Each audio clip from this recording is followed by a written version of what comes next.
seja muito bem-vinda a mais um episódio do Doutora Cláudia SSN Cast. E nesse episódio a gente tem uma convidada super especial, eu já vou apresentar, que a gente aqui faz um bate-papo profundo sobre o seu emagrecimento, mulher, você que já passou dos 50 anos, está na pré-menopausa ou na pós-menopausa e deseja emagrecer. Aqui eu mostro os primeiros passos de como você consegue emagrecer sem abrir mão de tudo que você gosta na tua alimentação. Ou seja, sem neura. Eu sou a doutora Cláudia Benevides, eu sou médica, nutróloga, já fui obesa e hoje faço esse trabalho intenso na internet de ajudar mulheres a emagrecerem sem neura. E a nossa convidada de hoje, ela é médica formada pela Universidade do Piauí, fez residência em clínica médica no Servidor Estadual de São Paulo, é endocrinologista pela Unifesp e membro da Sociedade Brasileira de Endocrinologia. E ela tem outras duas características super importantes. Ela é mentora do nosso programa de emagrecimento saudável sem neura e é minha irmã. Seja bem-vinda, Ieda Cristina Rocha, da Rocha. Olá, meninas. É um prazer estar aqui conversando com vocês.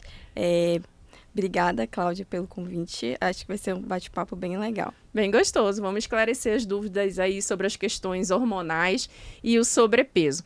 E de antemão, então, gente, trouxe minha irmã, para falar com vocês aqui.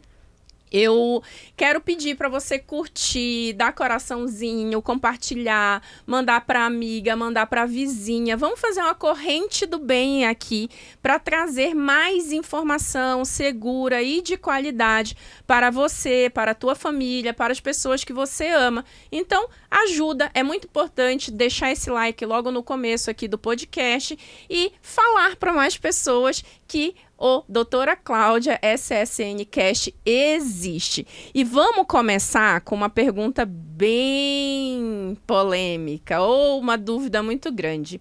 São os hormônios que são culpados pela obesidade ou por a pessoa engordar e não conseguir perder peso? Essa é uma ótima pergunta, Cláudia. Na verdade, é muito, muito comum chegar no consultório as pacientes falando que querem fazer um check-up hormonal porque acha que é isso que está ocasionando um ganho de peso, que acabou sendo um ganho de peso aí muito significativo. Falando aí da alteração hormonal que é mais comum na população e nas mulheres especificamente, seria a alteração da tireoide, né? Claro que a tireoide é um hormônio essencial para o nosso corpo, ele faz parte da regulação do nosso metabolismo, do humor, do intestino, cabelo, unhas, influencia em todos os sistemas do nosso corpo. É um hormônio essencial. E é muito comum que a gente queira justificar um ganho de peso aí, vamos dizer, 10, 20 quilos, por uma alteração do hormônio tiroidiano, mas na verdade não justifica. Claro que um hipotiroidismo, que é a falta desse hormônio, né, pode sim contribuir para dificultar um pouco essa perda de peso, pode levar a uma perda de peso, mas em geral, pode levar a um ganho de peso, mas em geral é um ganho de peso aí da ordem de 2, 3 quilos, bem menos significativo do que a gente acha que é. E geralmente é mais um ganho de peso que está associado ao inchaço. E com a normalização dessa função tiroidiana, né, com a reposição do hormônio tiroidiano feito de forma adequada, isso deixa de influenciar, né, nessa dificuldade de perder peso. Então, está muito mais associado com a alimentação, com o sedentarismo. Claro que com a genética também é um fator que influencia bastante, do que necessariamente com uma alteração hormonal. Sim, e voltando até o hipotireoidismo, eu sempre falo que não faz sentido você falar que é por conta do hipotireoidismo que você não perde peso, se você está tratando. E se você não está tratando, é só tratar, porque é uma falta de produção natural, vamos dizer assim, ou por alguma doença, mas o teu hormônio natural lá, ele está com a produção deficiente, ele está de menos. E o tratamento é repor esse hormônio. Então, a partir do momento que a gente faz a reposição desse hormônio, em teoria, voltou para o nível normal, se o tratamento está ok, se você está indo no médico, no endócrino com regularidade. E aí, isso é um fator que não interfere mais no metabolismo, porque os níveis daquele hormônio, eles estão regulados, seria basicamente isso, né? E aí, uma coisa que eu acho interessante é que lá na página da Sociedade Brasileira de Endocrinologia, inclusive, tem uma matéria bem com a manchete bem grande, dizendo: hipotireoidismo não é responsável por obesidade. Porque as pessoas têm muito essa crença de que é por conta da tireoide e tudo mais, e na verdade, mesmo se ela estiver desregulada, ela não é responsável por um ganho de 10, 15, 20, 30 quilos, né? Exatamente. Isso. Mas outra coisa também que é importante é que a gente consegue estimular hormônios diferentes no nosso corpo através da alimentação.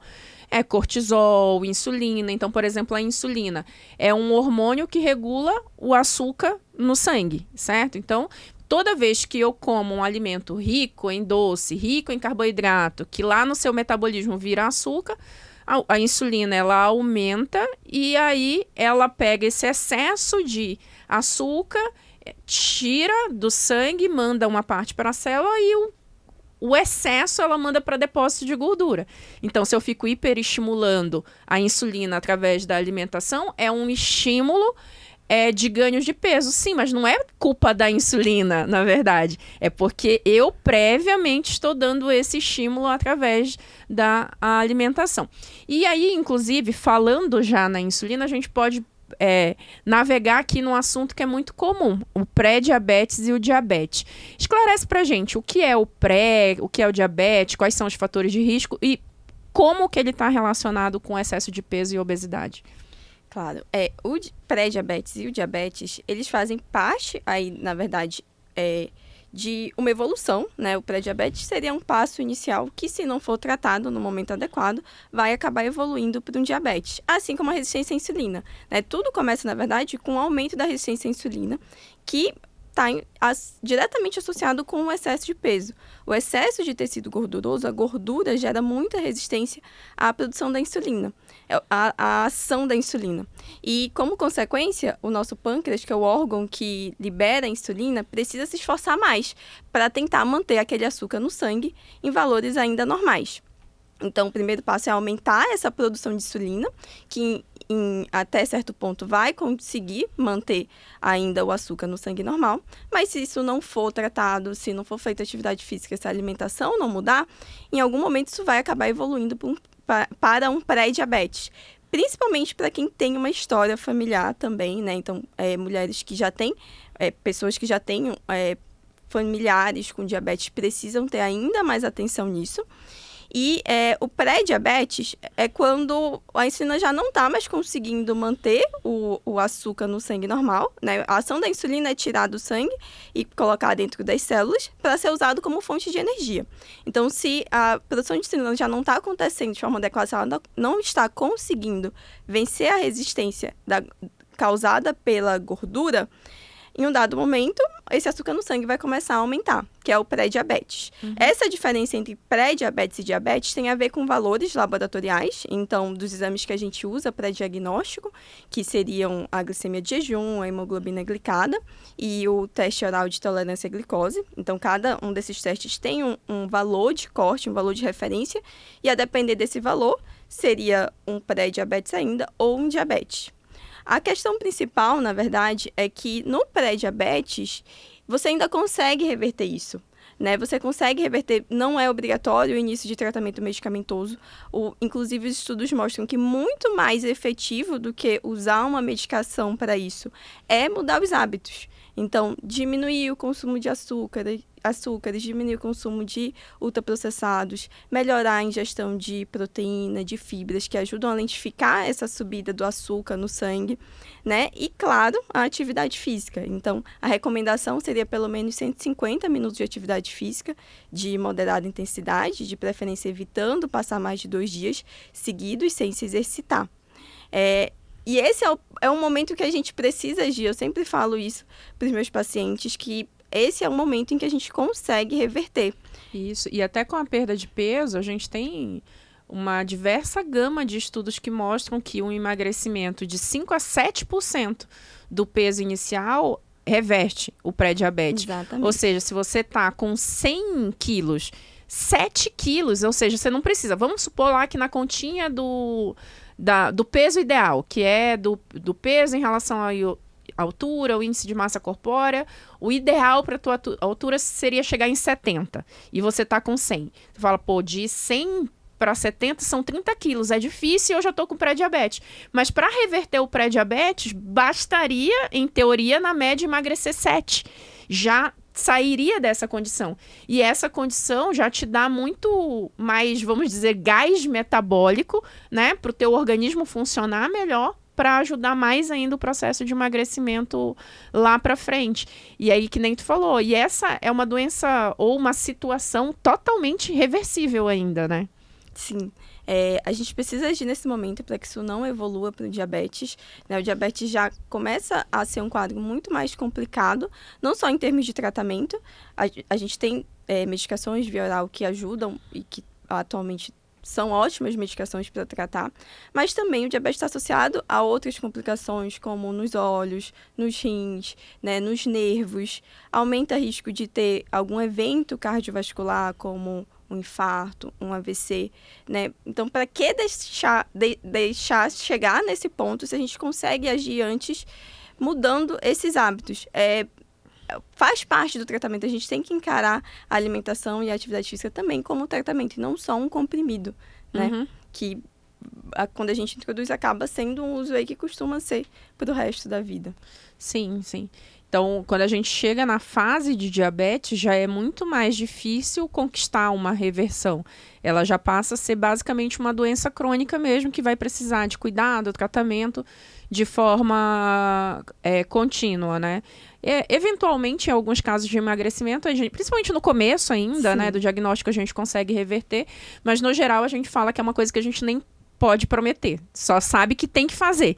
A chance de melhorar fazendo e emagrecendo, melhorando o estilo de vida, existe, mas tem que fazer para a gente ver qual é o resultado. Então, o melhor, na verdade, é nem deixar chegar nesse ponto.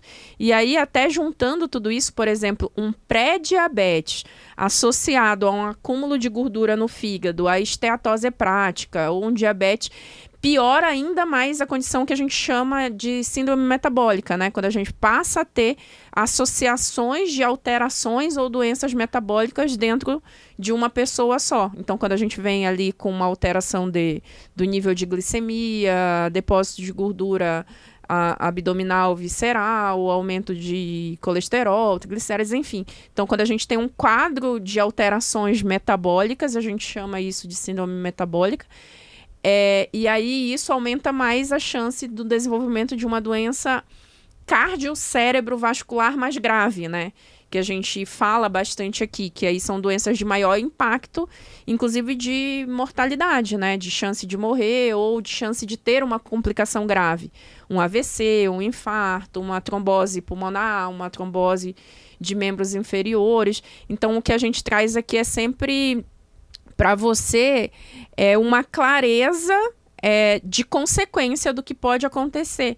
Porque hoje, provavelmente faz parte do teu dia a dia como médica, como endócrino, as pessoas buscarem ali o emagrecimento, mas muito focado na questão estética, né?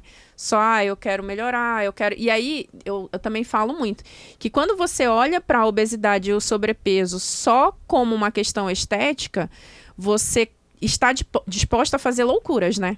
E aí tomar chá de 1000 ervas, comprar medicação na farmácia, usar por conta própria e tal. O Ozempic está super em alta. E aí muitas vezes você nem se incomoda de estar gastando 1.000, 1.200, 2.000 reais na medicação, porque é uma solução mágica, fácil, passiva para você emagrecer.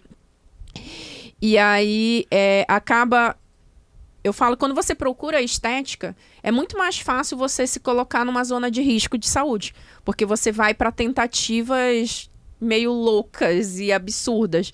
Emprestar a fórmula da amiga, pegar o papel de dieta, olhar sobre dosagem de medicação na internet. E agora, quando você busca saúde, eu tô aqui, eu tô com uma situação que pode aumentar o meu risco de saúde. Então, eu vou buscar ter uma saúde melhor. E aí, quando você busca ter uma saúde melhor, você vai buscar hábitos saudáveis. com segurança, com compasso, sem loucura, sem neura. E aí, naturalmente, a estética vem, né? Porque não tem outro caminho que não seja melhorar a parte estética se você vai fazendo um emagrecimento saudável, consistente, com uma boa oferta nutricional, sem loucura. E aí eu quero até voltar um pouco, porque ontem ou anteontem eu estava passando rios no Instagram e vi até um influenciador digital falando bem, que ele falou, eu tenho muita influência na internet, meus amigos médicos pediram para eu falar um pouco aqui do Ozempic para você ter cuidado, porque o uso está indiscriminado, para você não usar sem a orientação do médico, e eu queria aproveitar e até falar sobre isso. Eu raramente falo sobre medicação, que eu falo, você nunca vai poder sair daqui, mulher, achando que você sabe o suficiente sobre medicação para ir na farmácia comprar e usar sozinho. Mas eu queria que você ouvisse isso da boca de uma especialista, em relação principalmente a essa medicação que está na moda. Por que ela está tão em moda? Por que ela está tão em alta? Ela é solução mágica para o emagrecimento? Basta você ter dinheiro para investir e pagar? É uma boa medicação, mas não existe solução mágica para o emagrecimento, né? O excesso de peso, ele é uma doença crônica também. É uma coisa que a gente precisa ficar ali atento para o resto da vida. Então, uma medicação que vai ser usada de forma indiscriminada, como está sendo usada, né? Ou usada por conta própria, sem um acompanhamento adequado, isso varia de caso a caso, né? Tem a questão da progressão, de dose. Tem pacientes que tem muito efeito colateral da medicação, tem pacientes que não sentem nada. Então, isso vai variando muito. Precisa fazer esse acompanhamento, precisa de alguns exames para a gente verificar se está tudo ok, se a gente pode. Função hepática, né? Exatamente, se pode iniciar a medicação realmente, se tem essa indicação. Mas o principal, e isso é muito comum de eu ouvir também no consultório, é que, doutora, eu usei a canetinha e usei 2, 3 meses, parei de usar e ganhei muito mais peso do que eu tinha antes. Ela me fez ganhar muito mais peso. Não é a medicação em si que faz ganhar peso, nenhuma medicação depois de retirada faz a gente ganhar peso. É o nosso próprio corpo, né? Quando a gente começa a perder peso, o nosso corpo entende que tem algo de errado acontecendo. Ele acha que precisa ganhar aquele peso todo de volta. A tendência dele é querer ganhar aquele peso de volta. É uma forma de proteção, né? E aí a gente começa a liberar mais o hormônio da fome, a grelina, diminui a liberação do hormônio da saciedade, que é a leptina. E, ao mesmo tempo, a depender de como esse emagrecimento está sendo feito, a gente pode estar perdendo também muito músculo nesse processo, que vai deixando o nosso metabolismo mais lento. Então, são duas coisas aí que acabam jogando contra a gente manter esse peso perdido. É a fome que aumentou e é o metabolismo que ficou mais lento. Se a gente tira a medicação de uma hora para outra, se isso não foi avaliado junto com o seu médico, que talvez seja realmente o momento da gente pensar em retirar a medicação, e isso ser feita de forma controlada, vai ter um reganho de peso porque a medicação estava ali ajudando a segurar aquela fome. Tira a medicação de uma hora para outra, vai sentir aquele aumento terrível da fome. Realmente fica difícil manter aquela alimentação, sentir aquela saciedade que a medicação proporcionava, né? Se não teve a mudança do estilo de vida associado. Então, para a gente pensar em retirar medicação, a parte da dieta tem que estar muito bem ajustada, a parte da alimentação tem que estar bem ajustada, da atividade física tem que estar muito bem ajustada. Então, não adianta usar a medicação se esses hábitos não forem mantidos a longo prazo. Sem estar associado, né? Porque, por exemplo, eu usei só a medicação 2, 3 meses. E geralmente, gente, não é um juízo de valor nosso aqui. É a nossa percepção da prática clínica. Eu tenho 19 anos de formada e só com emagrecimento eu já trabalho muito focado em emagrecimento desde 2012. Então, mais de uma década com emagrecimento. Então, atendimentos de emagrecimento na minha vida, eu já fiz mais de 5 mil. Parece um absurdo, mas não é não. Ao longo de 10 anos é muita coisa que a gente vai fazendo, porque a gente tem um volume de atendimento muito grande. Principalmente quando a gente atende convênio. Eu fiz ambulatório de convênio só de emagrecimento muito tempo, então aumentou muito a minha experiência / a minha frequência em relação a especificamente emagrecimento. Mas qual é a nossa percepção? Quando a pessoa ela vai lá e compra a medicação sozinha na farmácia para emagrecer, de antemão, ela já não está disposta a fazer a parte da alimentação, da parte do exercício. Ela está buscando uma solução mágica e fácil.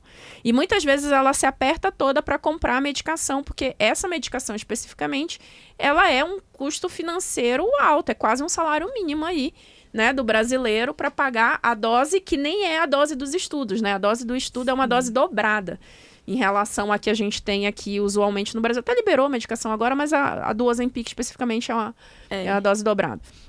Então, seria 2 salários mínimos, quase, praticamente.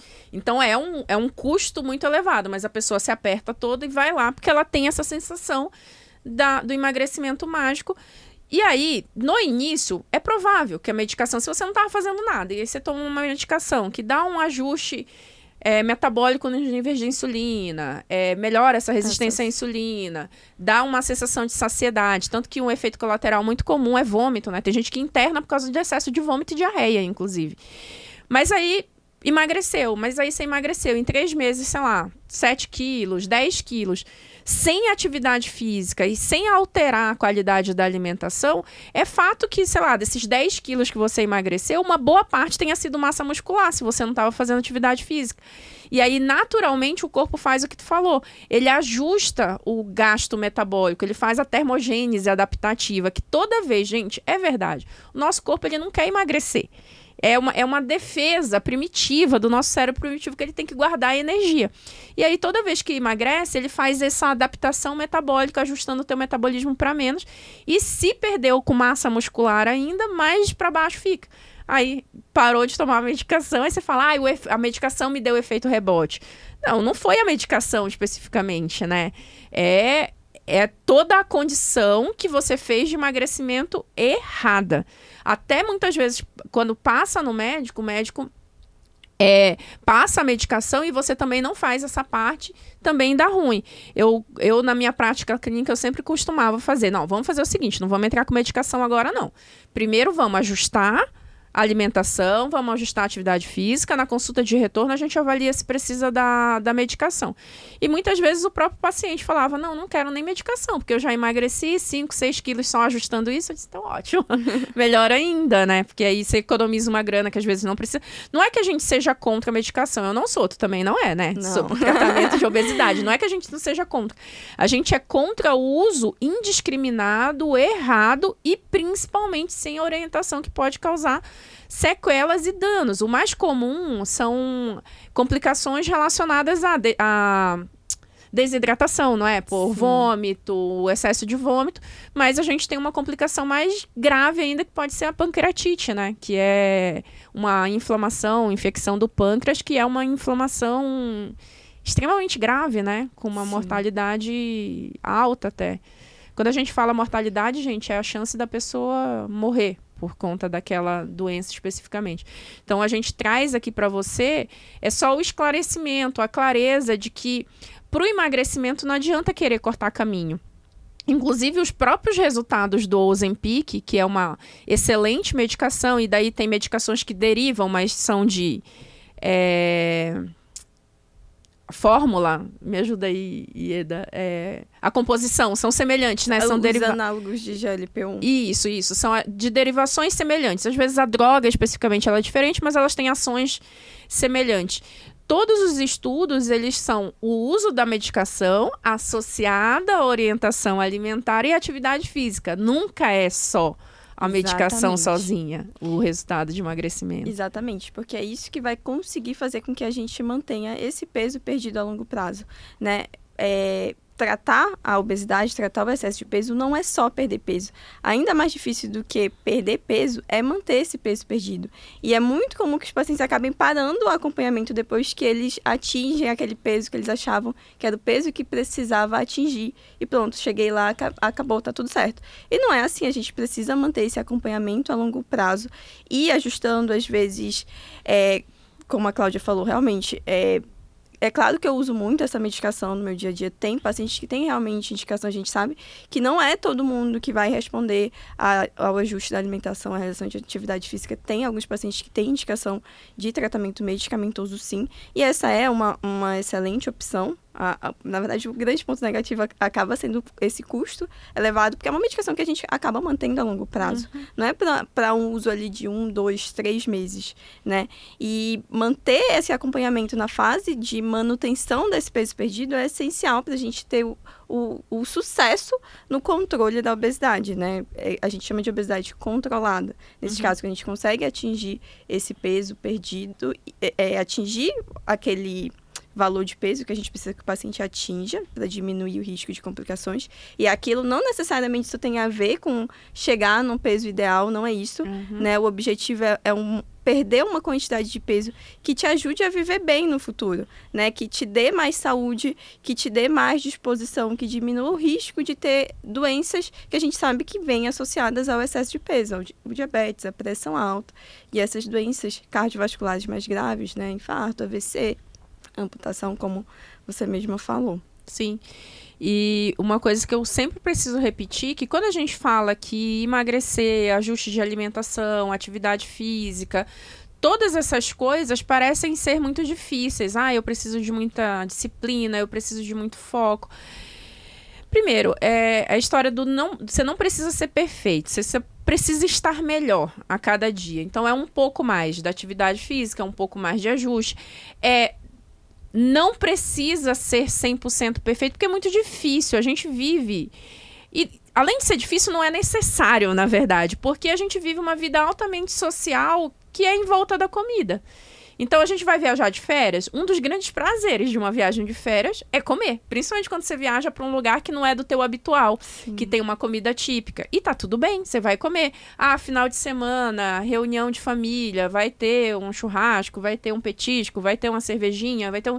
Tudo bem. Só que isso, quando volta pro teu dia a dia, você com você mesmo, aí sim, você tem que caprichar na questão da atividade física, da mobilidade, do comer mais verdura, legumes, alimentos naturais. E tudo bem você, em algum momento, estrategicamente, isso eu ensino muito no programa, até horários para você comer, que seja melhor, os alimentos que têm estímulo mais inflamatório, como é que você pode aproveitar esse bonde dos hormônios, porque a gente tem uma ciclagem, né, natural dos hormônios, que tem horas do dia que ele está mais alto, tem horas que está mais baixo, e muitas vezes quando a gente ajusta a alimentação nos horários, a gente pega já a fisiologia dos hormônios normais e a gente consegue não dar estímulos estranhos ou diferentes ali.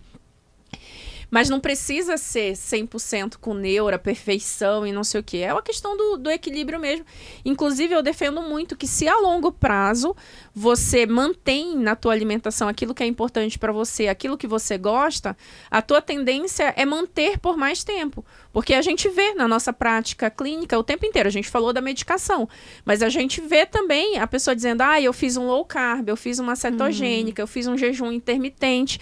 Foi bom enquanto eu fiz, mas eu parei e engordei o dobro. Aí é a mesma coisa, deu rebote. Exatamente. Mas não é, porque a pessoa fez uma coisa extremamente restritiva, difícil para ela manter a longo prazo. E muitas vezes, quando a pessoa chuta o balde, ela não quer mais nem olhar para aquele balde durante muito tempo. E aí, chuta total, assim, de não ter mais equilíbrio na alimentação, e aí associa o emagrecimento a um sofrimento muito grande, que tem que ser necessariamente com uma dieta restritiva, com cortar carboidrato, cortar tudo que gosta. E, na verdade, mesmo em vigência de doenças metabólicas, não é necessário cortar 100%, não é? Seja de um doce... Depende, por exemplo, do diabetes. A pessoa...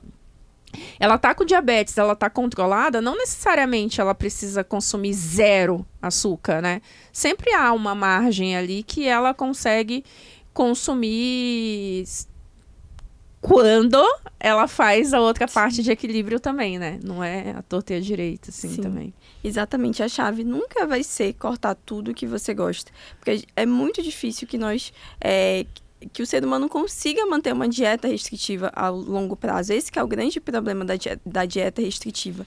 Né? Você vai perder peso mais rápido? Vai. Mas a que custo? Né? Às vezes também muito a custo da nossa saúde mental, que é outro pilar super importante de um estilo de vida saudável. Então, perder peso muito rápido vai adiantar de que se a gente reganhar todo aquele peso depois. Inclusive, tem até, isso pode até, essa variação muito grande de peso, esse efeito sanfona é outra coisa que pode, inclusive, contribuir para piorar algumas doenças, como o próprio acúmulo de gordura no fígado, né? O ideal é que a gente perca o peso e consiga manter aquele peso perdido.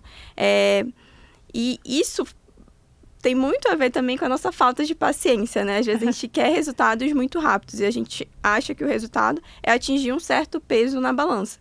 Por isso que eu gosto também de conversar com as minhas pacientes sobre os outros benefícios que vêm associados ao estilo de vida saudável, né? Que às vezes aparecem mais rápido do que só a perda de peso na balança. Então, a melhora da disposição, esse é o principal motivo pelo qual eu faço atividade física, porque melhorou a minha disposição 1000%, a melhora do sono, né? A melhora do humor. Então, tem vários outros benefícios adicionais. Diminuição de ansiedade também, um dos principais recursos que a gente tem, que não gasta R$1 para melhorar a ansiedade, é a atividade física.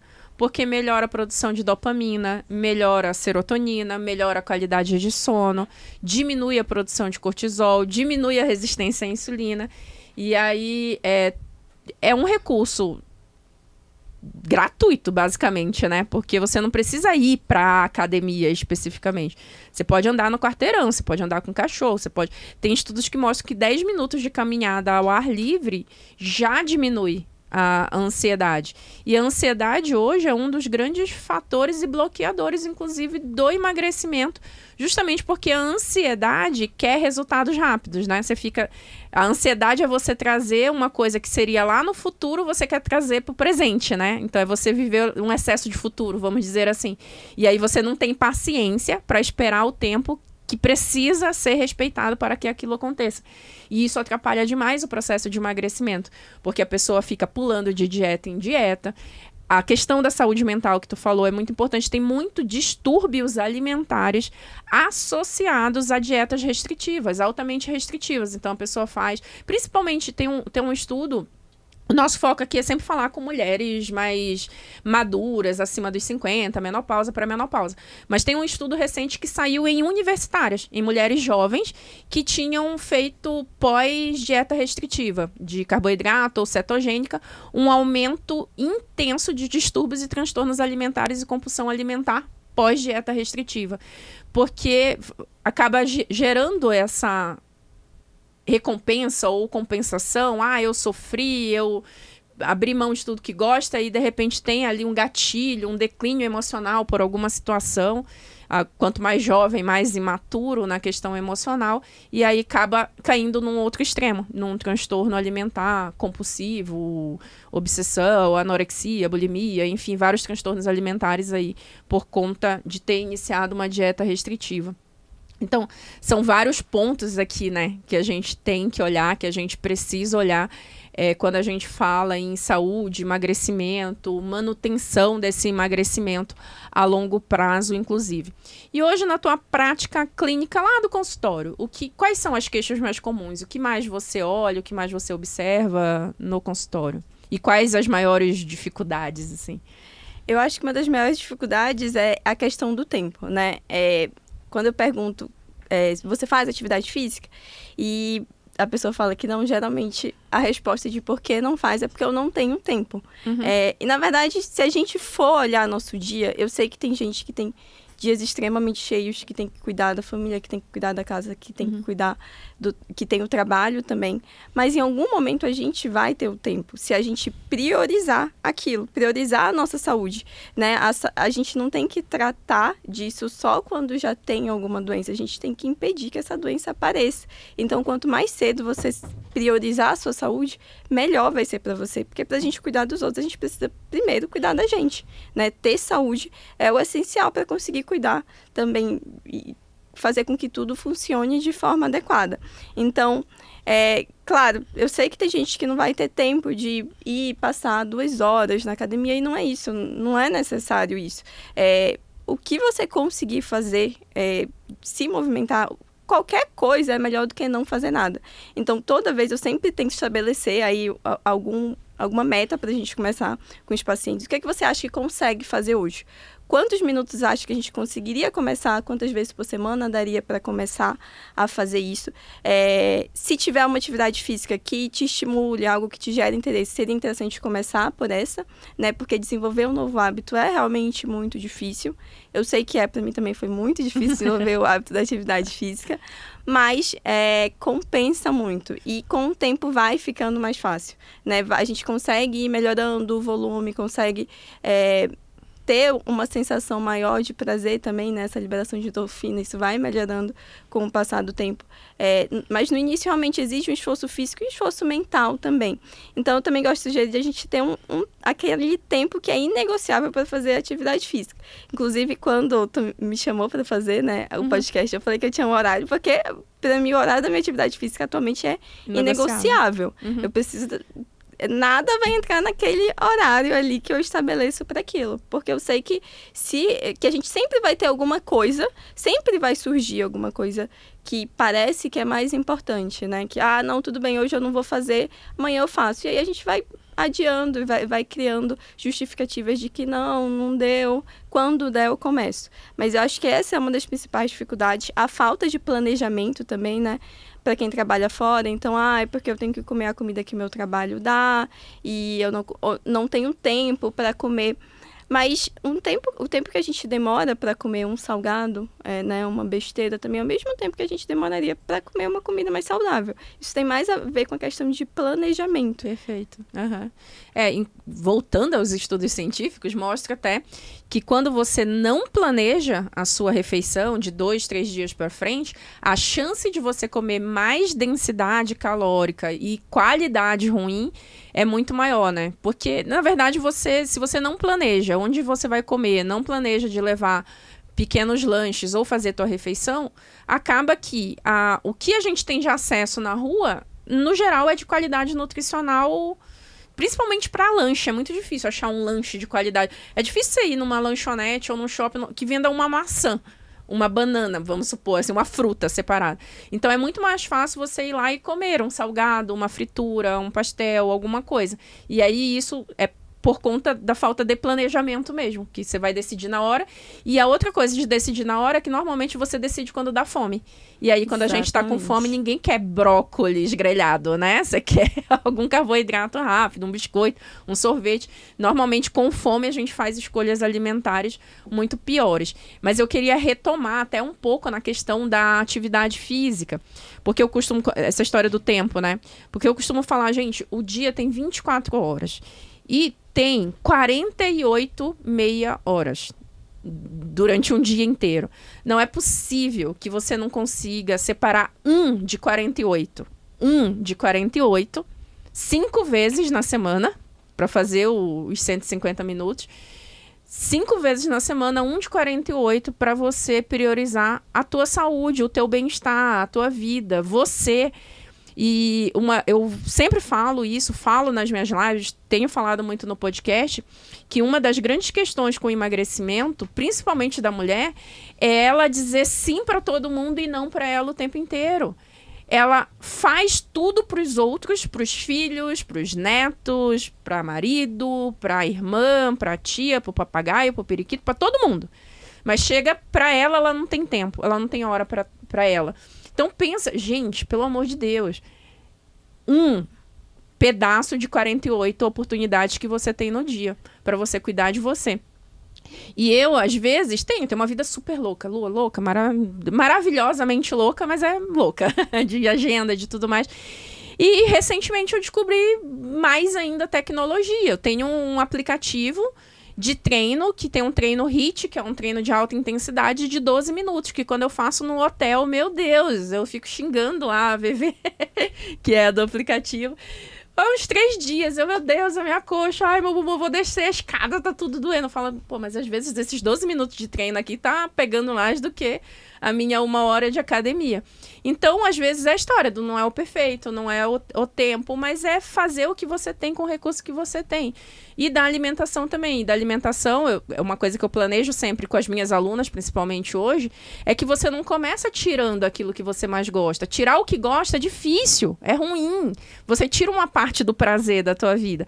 Você começa colocando coisas, assim, colocando mais salada, ajustando refeições, ajustando horário, colocando planejamento, porque às vezes não é que você não gosta de comer tal coisa, é porque você não se planejou.